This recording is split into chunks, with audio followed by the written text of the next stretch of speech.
موږ له سزا ولې راغلی پاچا خان وایي د هندوانو ملګری دی ولی خان د روسیانو ملګری دی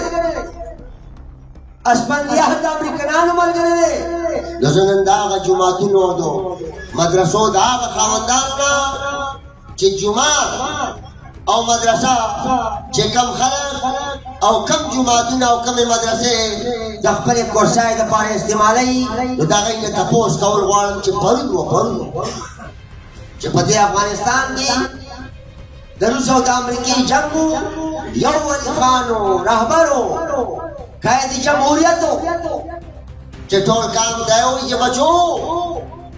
دا د سنګانو جنګ دی پردی جنګ دی په دې جنګ کې مه پرېوځئ نو الزام ولګېده وایي دا د روسي جنګ دی نو دا هغه جومات د امامانو نه او دا هغه مدرسو د استادانو نه تپوس کومه چې تاسو په هغه وخت کې چې په ولي خان الزام ولګاو چې دا د روسي جنګ دی د پیغمبر علیه السلام د سنتو نه انکار وکړه انکار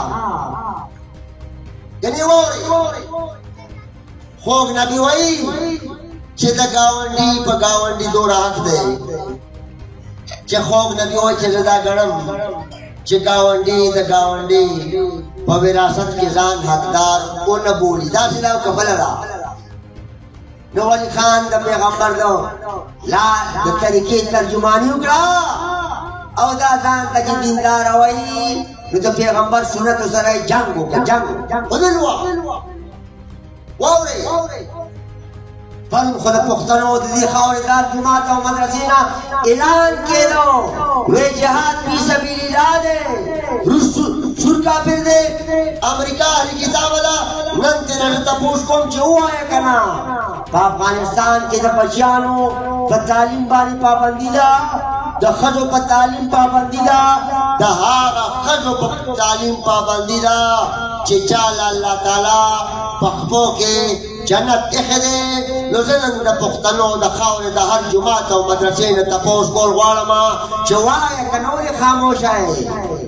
چې الله احترام ورکړی دی او ستا عزیزانو ته راغستی دی نو روژه دې د خاموشۍ نیسلې ده د خدای ګناهګار او د دې کام د بچو ګناهګار هېڅوک درته غږ نه کوي تا سره جنګ به پاچا خان ستا پسې راپاسي د دې کام تپوس به دې نه کوي او دا خدای ته